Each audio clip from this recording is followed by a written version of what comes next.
Bonjour à tous. Donc, nous sommes Luma System. Donc, nous intervenons sur ce projet Prévise avec la Luma 2. La Luma 2 est une grue télescopique qui est assistée par informatique. Assistée par informatique, ça veut dire que nous avons des codeurs sur tous les axes de la grue. Et à partir de ces codeurs, nous pouvons faire ce qu'on appelle des corrélations d'axes, c'est-à-dire des comportations de trajectoire pour aider l'équipe en train de faire le plan à réaliser ce plan. Donc, pour donner un exemple, pour bien comprendre de quoi il s'agit, si vous avez un bras de grue qui débat comme ça dans l'espace, il décrit naturellement un arc de cercle. Mais si vous combinez cet arc de cercle avec une rentrée de télescope et une ressortie de télescope, vous arrivez à faire une ligne droite. Donc, ceci est obtenu avec par informatique, par une aide informatique, qui donc fait dialoguer les différents codeurs entre eux pour faire cette compensation et cette aide à la prise de vue. Donc, du fait qu'on avait ces codeurs installés dans la grue, en fait, et que tout ça passait par un réseau interne, ça nous a été relativement facile de communiquer avec une seule sortie.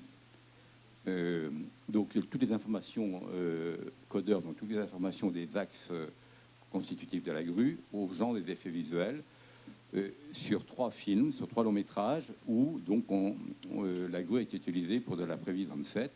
Donc, ces 3 longs métrages, c'est Hugo Cabret de Martin Scorsese et 2 films de Bryan Singer qui sont Jacques le chasseur de géants et le dernier X-Men qui est sorti, pas celui qui va sortir l'avant-dernier. Donc, sur ces films, la Luma a eu l'intérêt de ne pas avoir à installer des codeurs sur tous les axes de la grue et d'avoir cette forêt de fils qui arrive des codeurs, etc. Donc, il y avait une espèce d'immédiateté qui était séduisante pour les gens des VFX. Donc là, je vais vous montrer maintenant. Donc là, c'est quelques images. Donc là, ça résume un petit peu le travail de la Luma 2 sur le projet Prévise. Donc on aperçoit là le plateau, on va voir d'ailleurs peut-être mieux ici, c'est le plateau de Hugo Cabret, où là, typiquement, la Prévise 27 est utilisée pour des extensions de décors. Donc, sur le plateau, il y a des éléments de la gare Montparnasse, je crois, donc éléments réels. Et donc, toute l'extension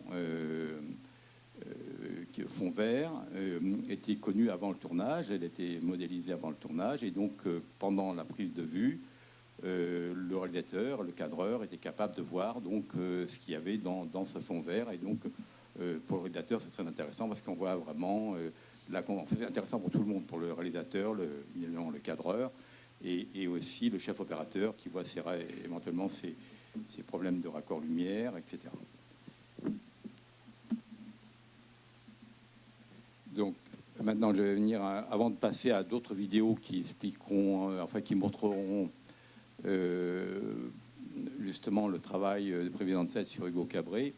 Je vais vous parler un petit peu de notre travail sur le projet rapidement. On a eu en fait trois étapes pour réaliser, développer ce qu'on avait déjà fourni sur les 3 films dont je vous ai parlé. Sur ces 3 films dont je vous avais parlé, on s'était contenté dans un premier temps de fournir juste les informations codeurs dans un langage qui était le langage FLAIR, qui est un langage assez utilisé en motion control. Mais tout le travail de construction géométrique, de positionnement de la caméra dans l'espace était fait par les gens des VFX. Au sein du projet Prévise et pendant le projet Prévise, donc nous avons développé notre technologie de façon à faire nous-mêmes le travail qui avait été fait précédemment par les gens des VFX. Donc ça s'est fait en 3 étapes. D'abord, création d'un nouvel hardware qui permet d'acquérir, de traiter, de communiquer toutes ces informations codeurs Luma 2 dans le langage qui était utilisé sur le projet Prévise, qui est le langage OSC. Donc il a fallu s'adapter à ce langage. Dans un deuxième temps, nous avons créé un modèle géométrique et un modèle mathématique de la grue qui a été établi de manière très précise au millimètre près à partir des plans de construction de la grue. Et dans un troisième temps, nous avons donc développé un software qui, à partir de ces informations codeurs en langage OSC et de ce modèle géométrique, a fourni donc la position du point nodal, donc la cible caméra, et la direction de visée de la caméra.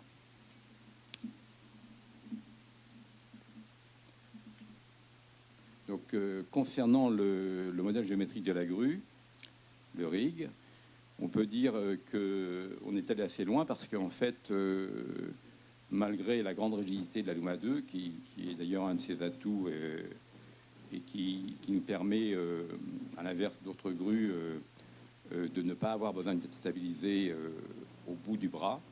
Donc, malgré cette grande rigidité du bras, on a quand même malgré tout une flèche. Donc cette flèche, elle est variable, cette flèche du bras, elle est variable en fonction de la longueur du bras, de la charge caméra et de l'angle de site du bras. Et malgré tout, on peut arriver, dans les cas les plus extrêmes, de charge extrême, de charge de la plus grande charge et de l'extension la plus grande, à des flèches de 10 cm. Donc ce qu'on a fait, c'est qu'on a fait une campagne de mesure sur 2 de nos grues, à base de mesures laser, etc.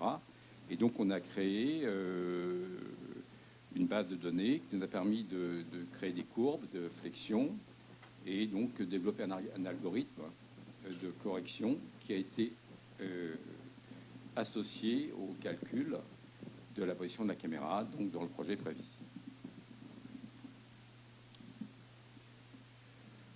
Le nouveau software, fournit trois éléments. Le data brut des codeurs, la position de tous les axes de la grue exprimée en mètres et radians. Donc ça, c'est intéressant parce que ça nous permet, sur le plateau, de vérifier que notre système est bien précis. C'est-à-dire qu'assez rapidement, on peut faire une mesure avec 1 mètre en positionnant la caméra, par exemple, à l'horizontale, et on mesure la distance entre le sol et le point nodal de la caméra, et on vérifie que dans la base de données fournies par le software, cette position est bien exacte. Et donc la troisième donnée du nouveau software est donc bien évidemment les coordonnées du point nodal et la direction de visée en panne et tilt de la caméra. On a également rajouté une page interface où on peut très rapidement rentrer les variables de la grue, qui sont la colonne télescopique, support du bras, les coulisses d'encombrement de la tête caméra. Donc maintenant, je vais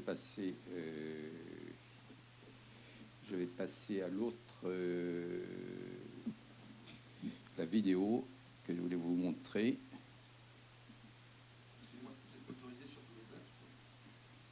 Non, c'est pas non, justement, la Luma elle est motorisée uniquement sur la tête remote et le télescope.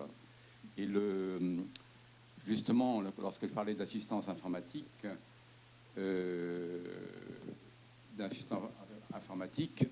c'est parce que justement, la Luma, c'est pas un motion de contrôle. C'est-à-dire que on se sert de l'informatique comme une assistance pour aider l'équipe, le chef opérateur, le cadreur, toute l'équipe, à faire le plan. Et par nature, comme les Luma, elles sont utilisées sur des plateaux qui filment des acteurs, c'est pas un robot. C'est-à-dire que c'est inenvisageable de motoriser tous les axes, de motoriser le pan et le tilt du bras. C'est tout à fait inenvisageable. Par contre, lorsque c'est vraiment du temps réel, c'est-à-dire que l'assistance informatique de la Luma, lorsque, par exemple, l'exemple que je donnais tout à l'heure de la trajectoire compensée de la ligne droite, supposons qu'on filme un acteur, on précède un acteur avec cette modalité, enfin cette fonction que permet la Luma de faire une ligne droite. Donc on est devant l'acteur, on le précède. Si l'acteur accélère, le machiniste en temps réel, il va accélérer son débattement de bras.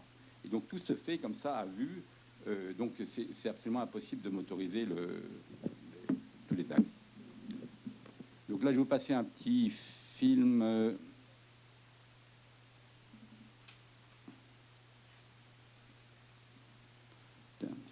ça va prendre un peu de temps à charger.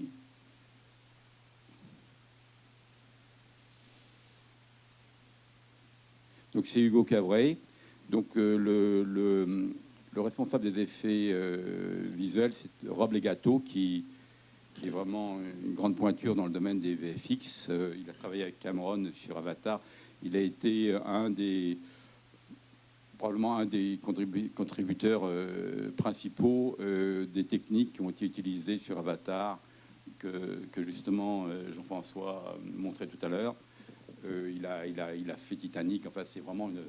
Donc là, on a un exemple de plan à la Luma et où par endroits, on a des fonds verts. Et donc, pendant le tournage, sur le plateau, le réalisateur était capable de voir des versions simplifiées des extensions de décors. Donc là, on a d'autres exemples. Enfin, là, déjà, sur ce film, c'était déjà la partie extension de décor sur le plateau était déjà très sophistiquée. Donc là, on a différents exemples.